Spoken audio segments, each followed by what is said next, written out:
신앙인의 삶에 덫이 있기 때문에 이 덫을 이겨내지 못하면은 하나님의 은혜가 임함에도 불구하고 하나님의 은혜가 되지 아니하고요, 내 삶의 기쁨이 되지 아니하고 내 삶의 실패와 낙심이 찾아오게 된다고 하는 사실, 그 말씀을 가르쳐 주심으로 우리가 이 종말의 때에 하나님께서 우리를 언제 부르실는지 알 수 없는 이때에 하나님께서 기뻐하시는 방법으로 살아가면서 신앙인이 삶의 덫에서 벗어나야 되겠다라고 하는 말씀을 오늘 우리들에게 들려주실 것입니다.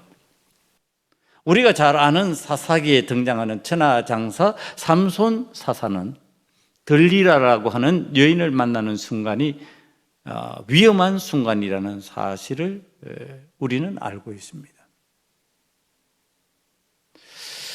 그런데 이 들리라를 만나는 순간 아마 삼손은 굉장히 행복했을 겁니다. 그리고 그것을 누리는 것이 기쁨이라고 생각을 했을 겁니다.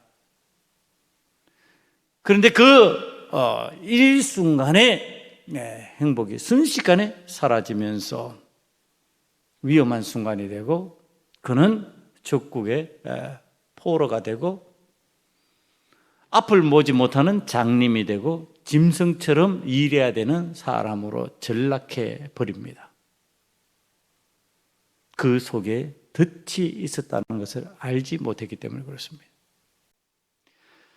신앙인이 신앙생활을 하는데 살아가면서 내가 좋다고, 내가 행복을 느낀다고 그 일을 하면 괜찮냐? 안 괜찮다? 이런 얘기를 하는 겁니다.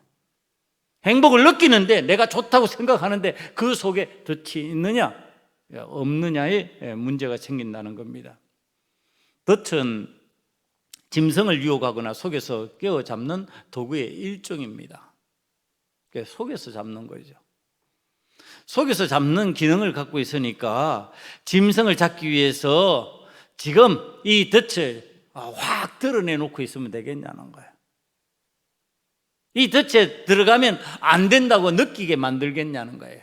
아니, 유혹하는데 그 덫으로 들어가게 만들려고 은밀하게, 그리고 들어가도 괜찮겠지라고 하는 그러한 마음을 갖는 상황을 만들면서 이 덫이 임하는 거지요.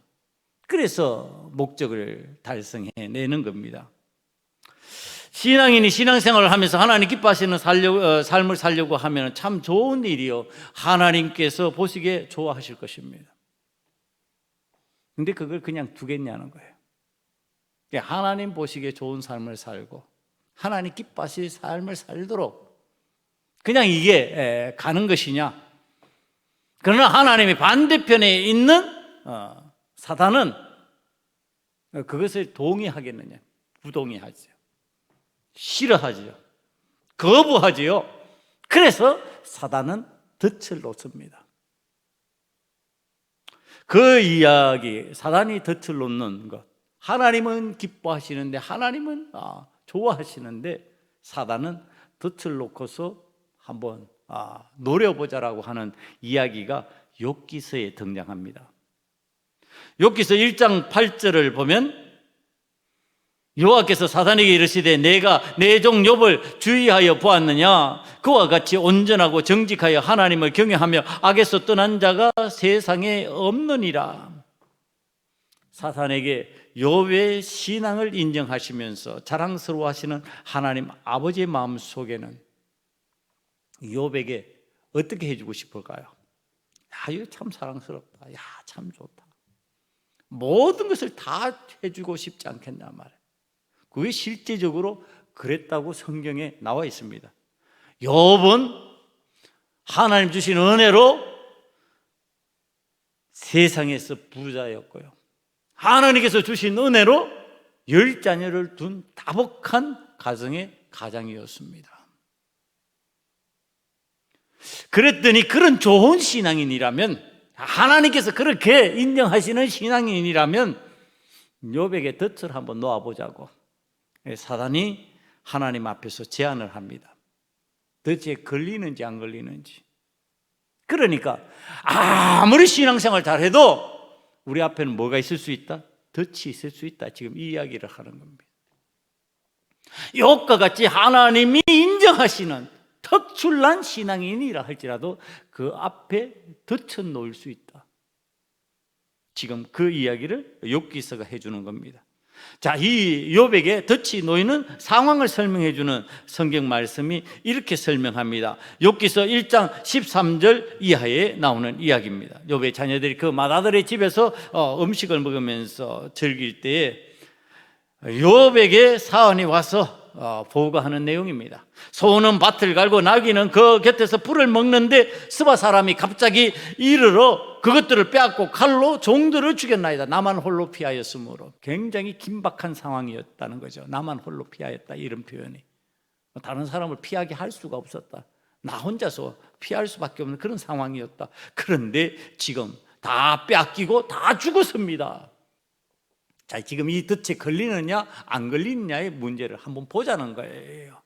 사단이 갑자기 순식간에 예상하지 못한 일이 일어났는데 사단이 욥에게 쳐놓은 덫입니다. 지금 신앙적인 덫이 이런 방식으로 우리에게 임한다고 욥기서가 가르쳐주고 있는 겁니다. 갑자기 순식간에 은밀하게 예측하지 못하는 때에 덫은 나에게 놓여진다. 우리 신앙인들에게 덫이라고 하는 것이 드러나서 누구든지 피할 수 있게 그런 방식이 아니라는 거예요. 참 이거에 걸려들면은 견디기 힘든 거죠. 자녀가, 그 사랑스러운 자녀들이 10자녀가 순식간에 다 죽어버렸는데 그 마음이 평안할 리가 있겠냐.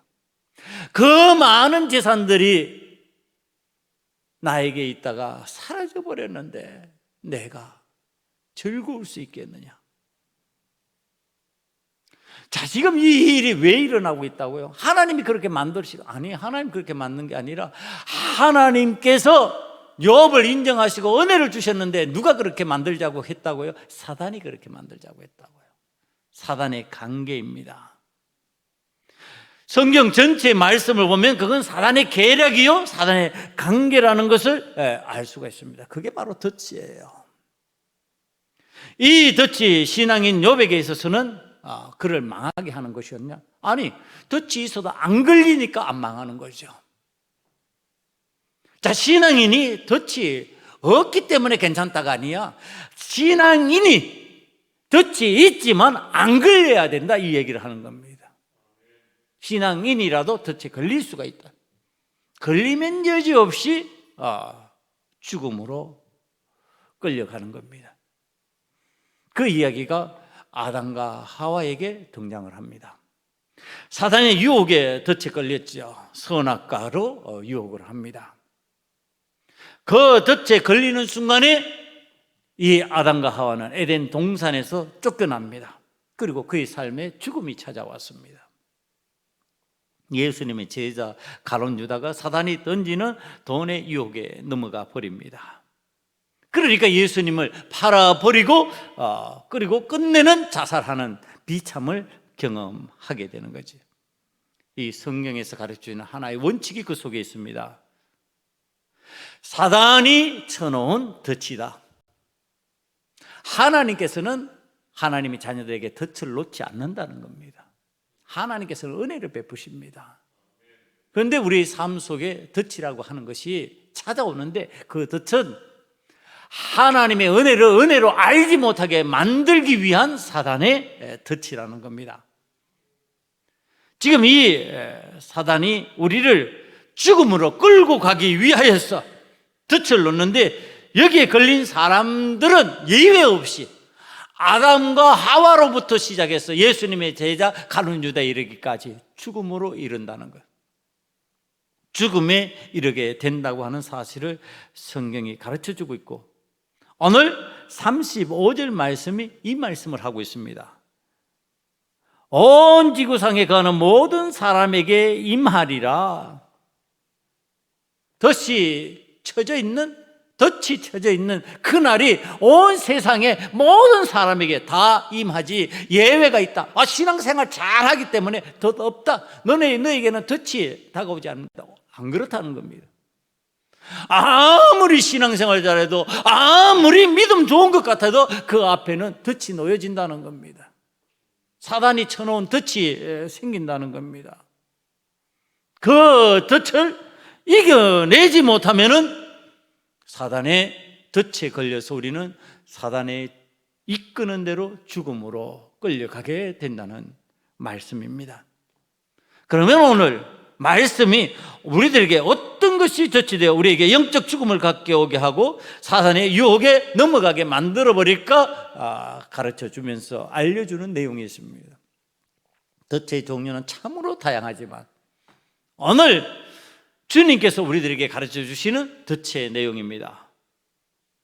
너희는 스스로 덫을 조심하라. 그렇지 않으면 덫에 걸릴 것이다. 이렇게 말씀하시면서 첫 번째 등장하는 단어가 34절의 방탕함입니다. 여러분, 방탕이라고 하는 단어가 우리의 삶에 들어와서 지금 덫이 된다, 이렇게 이야기를 해주고 있는 겁니다. 오늘 방탕이라고 그러니까 세상에서 굉장히 나쁜 짓을 하면서 굉장히 세상에서 원치 않은 짓을 해가면서 살아가는 것을 방탕이라고 생각하는데, 기독교인의 방탕의 의미는요 아주 간결합니다. 하나님이 뜻대로 사용하지 않는다면, 나에게 주신 아버지 하나님의 뜻대로 내 재능을, 내 기능을, 내 능력을 내가 갖고 있는 것을 사용하지 않는다면 그거 방탕이라고 보는 겁니다.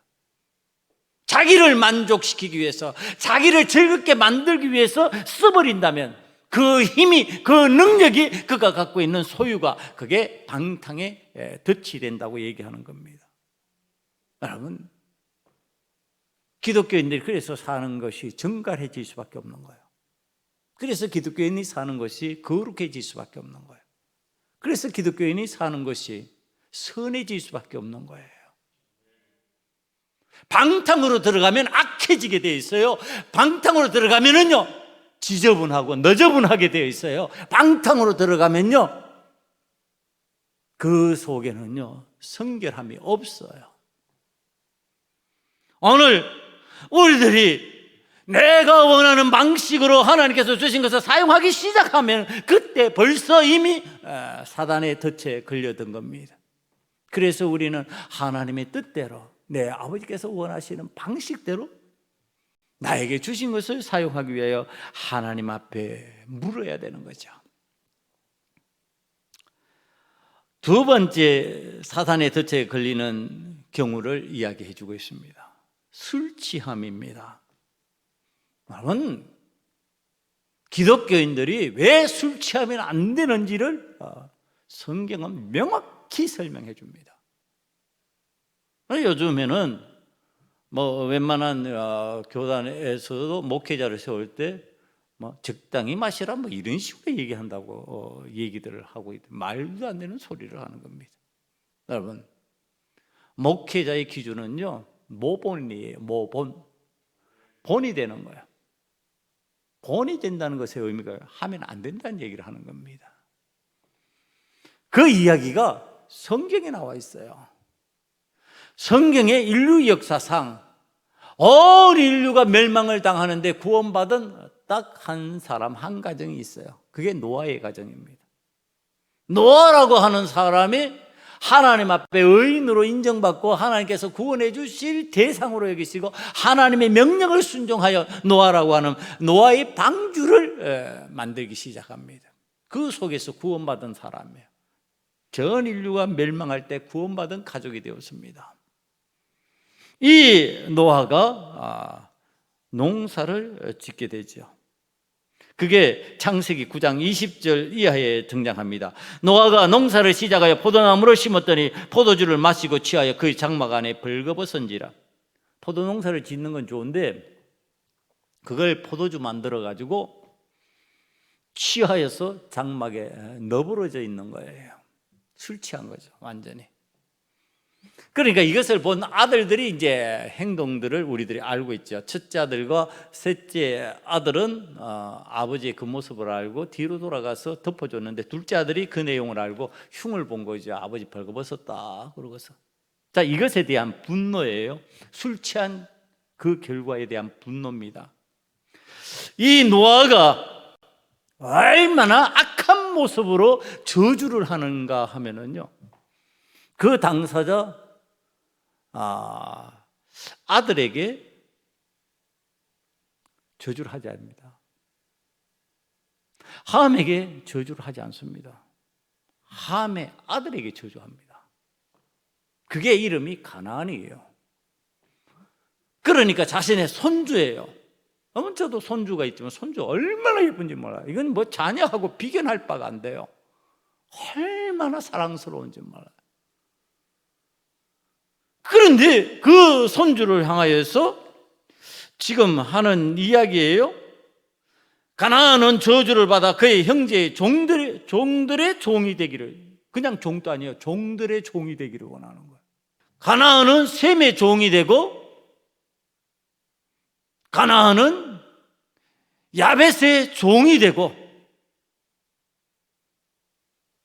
이렇게 저주를 해요. 형제의 종이 되고, 종이 되는 신분으로 저주를 해버립니다. 여러분, 손주를 저주한 노아예요. 뭐 때문에 그렇게 됐죠? 술 취해서 그렇게 된 거예요. 이 술 취함의 해악이라고 하는 거, 성경에 술 먹지 말라고 하는 거 어디 있느냐? 있어요, 여러분. 이 의미입니다, 여러분. 의미를 받아들이지 못하면 우리는 말씀을 받아들일 수가 없어요. 말씀의 의미라고 하는 거. 왜 술 취하면 안 되는가? 왜 술 취하면 그 결과가 이렇게 악하게 나타나는가? 이런 비참함이 드러난가? 술 취하면 운전하면 안 된다는데 운전하고 사람 죽이잖아요. 그러면 술 취함의 결과예요. 결과가 그렇게 나타나는 거예요. 사람을 몽롱하게 만들고, 사람의 의식이 불분명하게 만들고, 사람의 기능이 떨어지게 만드는 역할이 있어요. 성적 범죄가 일어나는 많은 현장 속에는요, 거의 이 술 취함의 현상이 있습니다. 상담을 해보면 그 내용 속에 거의 들어가 있어요. 죄를 지을 때 술 먹고 죄를 범하는 경우들이 너무너무 많습니다. 세상 죄를 말해도 그렇습니다. 신앙적인 죄만 말하지 않고 세상 죄를 말하는 가운데서도 이 술 취함 때문에 일어나는 사람을 망가뜨리는, 그리고 순식간에 사단의 덫에 걸리게 만들어버린 기능을 갖고 있는 거, 그게 술 취함입니다. 여러분, 신앙인들은요, 술 취하지 않는 것이 마땅합니다. 그래야만 사단의 덫에 걸리지 않습니다. 그래야만 실수하지 않습니다. 그래야만 노아와 같은 잘못된 삶을 살지 않습니다. 제가 여러 번 반복해서 이야기하는 것 중에 노아의 역사가 여기에서 종결 끝이에요. 성경은 그 다음 얘기하지 않습니다. 그 다음 이야기가 없어요. 그러니까 저주하고 난 뒤에 역사 끝. 여러분, 사단이 덫에 걸린 거예요. 그가 어떤 사람인데, 하나님께서 인정하셨던 의인인데, 의인이라 할지라도 술 취하고 사단의 그 덫에 걸리면 끝장나는 거예요. 그 다음에 우리 예수님이 말씀하시는 거예요. 세 번째, 생활의 염려라고 하는 덫을 이야기하십니다. 염려하여 덫에 걸린다. 종말론적인 그날의 영적 죽음으로 몰아가는 현상 중에 하나가 염려예요. 그러면 염려를 어떤 방식으로 이해를 해야 될까? 사람이 살아가는데 염려를 과연 안 할 수가 있을까요? 염려하게 되겠죠. 어떤 방식의 염려를 이야기하는가, 이것을 생각하는 가운데 떠오른 사람이요, 제자 베드로였어요. 어떤 방식의 염려인지 한번 보시기 바랍니다. 이 제자 베드로가요, 예수님이 기적을 일으키고 예수님이 능력을 나타내시고 예수님께서 어떤 일들을 행할 때는요, 그 현장 속에 항상 있어요. 예수님이 사람을 살릴 때, 예수님을 기머거리 병자를 고치실 때, 예수님이 눈을 뜨게 하실 때, 예수님이 500여의 기적을 일으키실 때 그 현장에 항상 있었어요. 예수님 가까이 있었어요. 그런데 예수님을 멀찍이 따라가는 장면이 성경에 등장합니다. 마태복음 26장 58절은 이렇게 표현합니다. 베드로가 멀찍이 예수를 따라 대제사장의 집들에까지 가서 그 결말을 보려고 안에 들어가 하인들과 함께 앉아 있더라. 자, 지금 예수님과 함께 앉아 있는 게 아니에요. 하인들과 함께 앉아 있어요. 멀찍이 따라가다가, 이때가 언젠데? 예수님이 십자가 졌을 때, 십자가 사건이 일어날 때예요. 여러분, 신앙인들이 덫에 걸리는 순간은 십자가 사건이 일어나는 현장에서 멀찍이 떨어지기 시작할 때 덫에 걸리기 시작하는 거예요. 우리 신앙이 덫에 걸리지 않으면 예수님의 십자가에 가까이 나아가야 돼요. 예수님 십자가가 나에게 부담스러워서 멀어지기 시작하는 날, 나는 멀찍이 예수님을 쫓는 베드로의 형상으로 변합니다. 베드로가 그래서 어떻게 하죠? 예수님을 부인하고, 예수님의 구주되심을 고백했던 그가 예수님의 구주되심을, 나의 주인 되심을 부인하고, 나의 스승 되심을 부인하고, 나의 인도자 되심을 부인하고, 그러니까 지 혼자 살아야죠. 자기 혼자 살아야죠. 어떻게 할 것 같아요? 옛날 직업으로 돌아갑니다. 옛날 삶의 방식으로 돌아갑니다. 여러분, 그것이 사단의 덫에 걸린 베드로의 모습이었습니다. 여러분, 오늘 성경에서 가르쳐주고 있는 이 방탕함과 술 취함과 염려들로 인한 덫을 이기기 위하여서 예수님의 십자가를 따라가는 것이 염려가 되고, 그것이 내게 부담이 되는 순간에 선택한 방식, 내가 술 취함으로 정신이 몽롱한 가운데 의식 없이 내가 원하는 방식으로 내 쾌락을 위하여서 선택한 방식, 아버지께서 기쁨이 되시는 그것을 위하여서가 아니라 내가 기쁨이 되는 것을 선택하기 위한 방탕함의 방식, 이것을 이기기 위해서 우리가 무엇을 해야 될까? 그것이 36절 말씀에 예수님께서 가르쳐 주시는 방식입니다.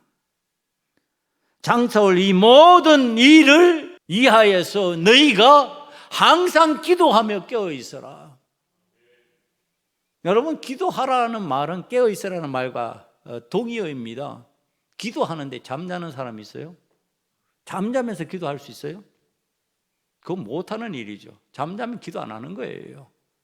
예수님이 마지막 겟세마네 동산에서 기도하실 때 제자들을 찾아와서 깨어 있어라 그러잖아요. 잠자면서 기도할 수 없으니까 깨어 있으라 그러는 거예요. 신앙적으로 깨어 있다고 하는 것의 의미가 무엇일까? 신앙인이 신앙인으로서 산다고 하는 것이 무엇일까? 나는 하나님의 은혜를 받아서, 나는 하나님의 은혜를 주셔, 나는 하나님의 은혜 주시기 때문에 다 괜찮아, 이러니까 마구잡이로 막 행동해 버리는 거예요. 그게 지금 우리 사회에서 일어나는 현상들이에요. 어떤 행동을 해도 괜찮다, 안 괜찮아요. 덫에 걸리는 거예요. 사단이 덫을 놓고 있는 거예요. 덫에 걸리면 노아도 배울 수 없어요. 처음 사람 아담과 하와도 배울 수 없어요. 예수님의 제자 가룟 유다도 배울 수 없었어요. 심지어는 제자 베드로도 배울 수 없었어요. 덫에 걸리면 그렇습니다. 덫을 피해야만 됩니다. 덫을 이겨내야만 됩니다. 그러기 위한 방법은 하나밖에 없다고 성경이 가르쳐주고 있습니다. 아니, 많은 신앙인들과 상담하면서 얘기하면서 기도하라 그러면요, 그 방법밖에 없냐고. 그 방법밖에 없어요. 그거 외에 아니 맨날 기도하라 그런다. 아니 맨날 기도해야지. 그럼 무슨 방법이 있냔 말이야. 주님께서 가르치신 방법인데, 주님께서 가르치신 방법 외에 무슨 나의 특별한 방법이 있냔 말이에요. 우리 주님께서 완전한 방법을 가르치시는 거예요. 온전한 방법을 가르치시는데 그것이 바로 기도하는 방법이었어요. 사랑하는 성도 여러분, 깨어 기도함으로 덫을 피할 수 있는 자가 되시기를 간절히 축원합니다. 사단의 덫을 피하고 믿음으로 승리하여서 지금 방탕함에서 벗어나고 술 취함에서 벗어나고 하나님께서 원치 않은 염려와 근심으로부터 벗어나서 담대한 신앙으로 십자가를 가까이 하고 하나님의 기쁨이 되는 삶의 자리로 나아갈 수 있는 저와 여러분이 되시는 은혜가 이 코로나19의 시대에 임할 수 있기를 간절히 축원합니다.